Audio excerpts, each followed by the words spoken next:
I'm a caretaker on Seguin Island. I think. Entry 3. Second Hell. Written by NewUnknowns. Be sure to catch up on my last 2 entries before reading any further. You'll want to be sure that you're on the same page, trust me. There should be a card on the top right corner of the video. Anyway, hey guys. It's gone from wild and crazy to deep and dark the last few days. I was following my plan, sticking to a schedule, doing my job, making the best of things. I was starting to get the hang of everything. The eyes never did anything more than just watch. Once the nerves wore off, they really weren't all that bad. It's funny when I think about it. I mean, the petty things that you're afraid of.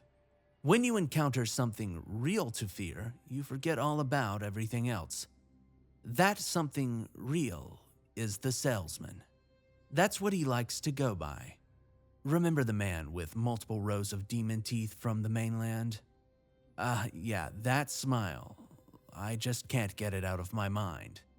I can't stop thinking about how easily he could tear right through my throat, bite straight through to the bone. I was caught up in a task that had become high priority for me. The orange vines and lichen growing around my windows seemed to grow at a pace beyond my understanding. I'd trim them down and be on my way. As soon as I'd return, they'd be back and even more overgrown than before. So, sensibly, I made sure to trim them as often as I possibly could. I was working diligently on this when I felt an undeniable sense of anxiety taking hold. I quickly searched to see if it was the fog. Maybe I didn't catch it, but it wasn't anywhere. It was clear skies, and there, on the horizon, I knew where this was going. After all, I had laid in bed for nights staring back at the eyes, dreading this exact moment. "Hello, Wolfgang," a voice greeted me from behind. I stood up slowly and forced my body to turn. There he was, standing there with that wide smile. He stood confident and tall, dressed in the same pristine suit, looking freshly pressed from the cleaners. His hands were pressed flatly together, his chin tucked between his thumbs and forefingers. "Sorry for the delay, but I had to finish preparing before we could be properly acquainted. This is a tradition for me, something that I take very seriously and enjoy very much. I like to think of it as a timeshare experience, with a bit of a twist. But what kind of tradition of mine wouldn't have some exciting twist at the end?" He spoke as if he was trying not to laugh, like he could burst with anticipation. Who are you?" I could barely speak. Everything felt off. "Oh, I go by a lot of names. You can call me the salesman," he offered as he tipped his hat. "I've been coming here for a long time. I really love it here, don't you?" I don't know. Sure, yeah. It's been great." I was flat out lying to him. I was too afraid to tell him otherwise. "What do you think of the fog?" The question cut me to the bone. He stared at me, his eyes wide in anticipation of my answer. "The fog is evil, sir. I've been staying indoors and sounding the horn." "Sir, wow, he's really working you," I thought. "Isn't it wonderful?" He did a twirl with his arms extended, something a little girl would do at her birthday party. It's taken a lot of time to perfect, but it really has done a fantastic job. I remember the first year, after some real fine-tuning, I took an extra trip to see how everything played out. It was a real masterpiece, a work of art. I would have snapped a picture if only I had brought a camera." His eyes trailed off elsewhere, reveling in the memories.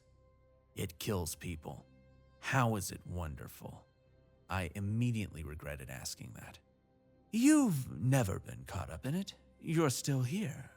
I've been watching you handle yourself just fine. Why the hard feelings? He dodged the question, and frankly, I was relieved. That's okay. In fact, it's marvelous. It's taken days to work up what I have coming for you now. His smirk came back again, this time wide enough to touch his ears. His sharp teeth cut at his lips, making them leak a black oil-like fluid that must have been blood. I wish I could say I was so used to the madness that he didn't faze me, but for the first time in my life, I felt utterly helpless. What's coming for me? Who are you? The salesman's voice responded in layered pitches of highs and lows, as if he was harnessing the souls of the damned. I go by many names. Watch your tone when you speak to me, mortal. I'll crush your bones into dust and blow them into the wind. He cleared his throat. You'll have to excuse me, he said, his voice giddy again. But you will watch your tone, Wolfgang. Your bones would be a great fertilizer for my plants. It'd be a shame to spoil the fun before it even begins, before the storm. I'll see myself back to my room. With that, he turned his back to me and started walking off. Wait! How long do I have? I felt desperate, out of control. He stopped and spoke without turning. You've got a little time. I quickly ran back into my room. It was time to do some digging. I looked up everything I could about the island. There were pages and pages of information online. I found everything from landscape to Native American tribes to ghost stories and conspiracies of buried treasure hidden by pirates. I heard of ghost ships, capsized from storms and battle. You name it, it was there. There was one story that's really been sitting with me. Here's what the article said. Years ago, a man was hired to tend the island with his wife. They were terribly in love and enjoyed working together alone in such a beautiful and isolated environment. The man was an exceptional painter. He painted portraits of his wife often in their spare time. He began a collection and artistic documentation of their stay. She enjoyed posing for him. She felt beautiful when he captured her. She felt special. There were paintings of her out in the garden, dirtied up and in overalls. There were some paintings of her preparing dinner and some of her in beautiful dresses around the lighthouse. He captured her in every essence. Every role that she played was displayed on the canvas. One day, the man's wife fell ill. She was too weak to work, too frail to get out of bed. She broke into fever and could barely speak. The only sounds that she could make were desperate whispers and coughing fits that sometime would end in blood. But the man didn't stop painting. He refused to let her go. He wanted to keep her alive, to keep her preserved. He would paint her each day until she died. Even then, he still painted.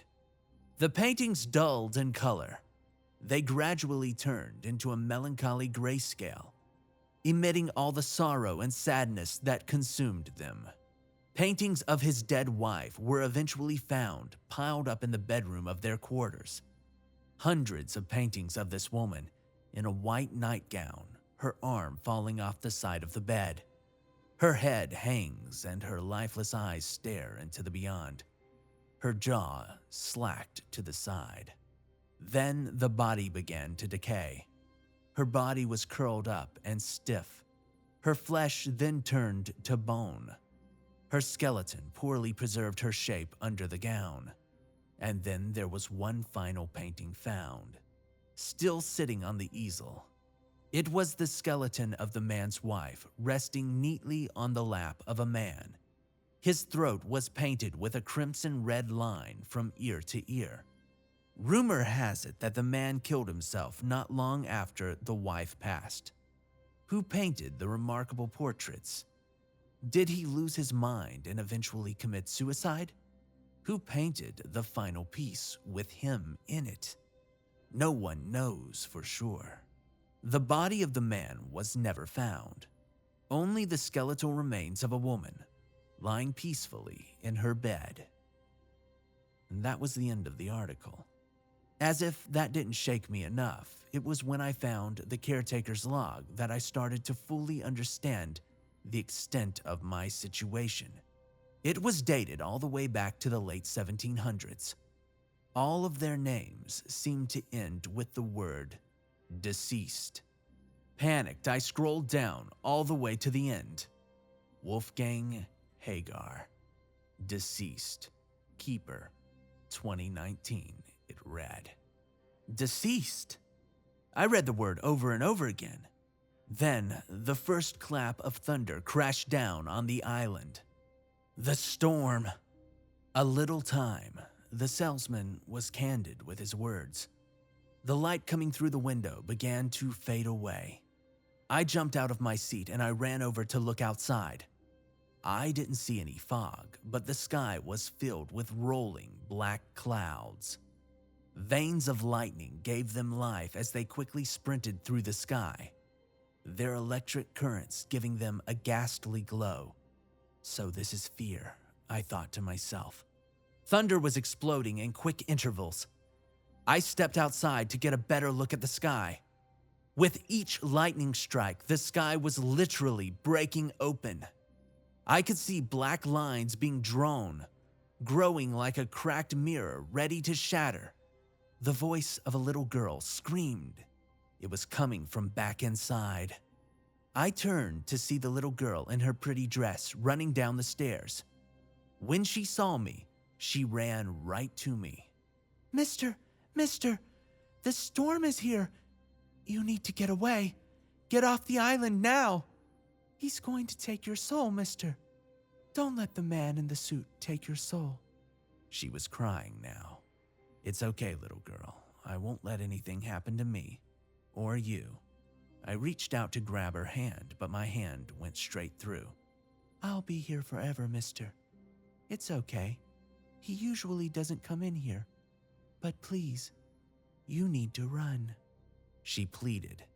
I stepped down onto one knee to meet her eyes. I'll be okay. Don't worry about me. What's your name? Violet, she told me. Okay, Violet. Let's see what we can find to get out of here. What do you say? Now, I knew that she was dead. Still, I wanted to comfort her. She shouldn't be stuck here, afraid of this man, this evil. I have to stay. I can't leave this place, she said. She was clenching her fist. He's a greedy man. Please go before the storm takes you away. Her screams made me wince. Her image began to dissipate. The sound of thunder forced my mind to refocus. I had to find a way off the island, and fast.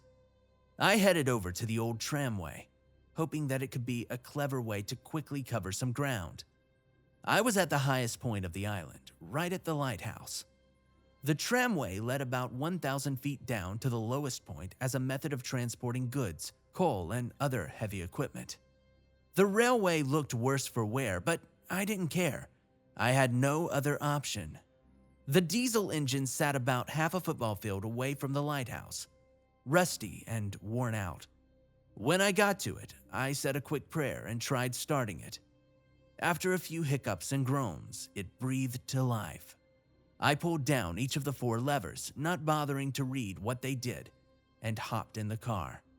It kicked into full speed and went flying towards the shore.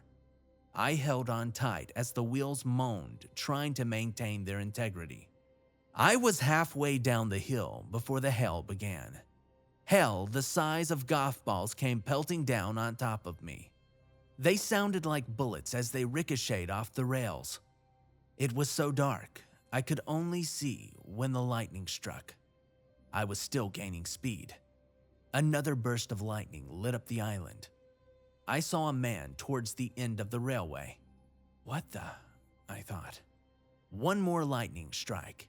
He was sitting on a stool, painting on an easel. The next burst of light revealed him again. This time, I was much, much closer. I saw his eyes glowing in iridescent blue, shifting back and forth between me and the canvas. He was painting frantically, his hand moving with such speed that it was a blur. With the entire trip downhill, I didn't even think to look for the brake lever before taking off. Before I knew it, I was at the end. The cart stopped short in its tracks, sending me soaring through the pitched black air like a ball out of a cannon. I remember each tumble, watching the electricity-infused clouds cycling in my vision before hitting the rocks on the shore. And with that, now I'm here. I don't know if you guys are even able to read this anymore. This is going to sound insane, but I think that I'm dead. I don't know how long I was out. I eventually opened my eyes. The island looked as if it were dipped in hell and turned upside down. The water was lava, and the molten orange waves crashing on shore gave off immense heat. Hot glowing liquid hung onto the black rocks before retreating back to its amorphous mass. What was grass and plants were all gravel and ash. The lighthouse, my quarters, the fog signal station, it was all in ruins. It was complete desolation, and it was so quiet. Too quiet. I looked up to check the storm and fell backwards. I saw the island above me in its original form, but a reflection as if inverted. I saw the lighthouse stabbing down at itself. I searched the sky, more as I sat in the black dirt. I quickly found the rest of the buildings, all upside down. "Look who it is," a familiar voice said in earshot. My eyes scanned the mountains of volcanic rocks that now populated the island. If it isn't the pompous, self-pitying, murdering piece of shit. It was Mariah. I was almost out. Once I left, that was it for me. I spent years of my life repaying him, and for what? For some grumpy asshole to get me killed? I caught her running at me in my peripheral vision. I jumped out of the way just in time. Mariah leapt at me with her hands outstretched in front of her, like a lion going in for the kill. She tumbled and graciously recovered. "Mariah! What the? Oh, I can't believe you're alive." And I couldn't believe it. How could she have been there with me? "We're not alive, you imbecile. We're dead. We're dead," she sneered. The contempt in her voice made me a little nervous. No, there's no way. We're here, we're breathing. I don't know what's going on, but I'm so sorry for what happened. I'd do anything to take it back. I hope you believe me." I wasn't sure how or why she would. "Well, it's too late for that. He came for you, and now you're here. The island is a feeding ground for him. He feeds on the souls of the dead. They stay here in his second hell." She retreated a bit and folded her arms over her chest. "And right about now, I'd be sipping a tall glass of wine, saying good riddance to all of this, and cuddling my husband and daughters." "Mariah." I paused. I had so many words for her in my mind. I had an apology. I had spent so much time replaying what had happened that day, what I had done. I'm sorry. It was all that I could come up with. Mariah sighed. "Come on, let's go. You should meet the others," she said.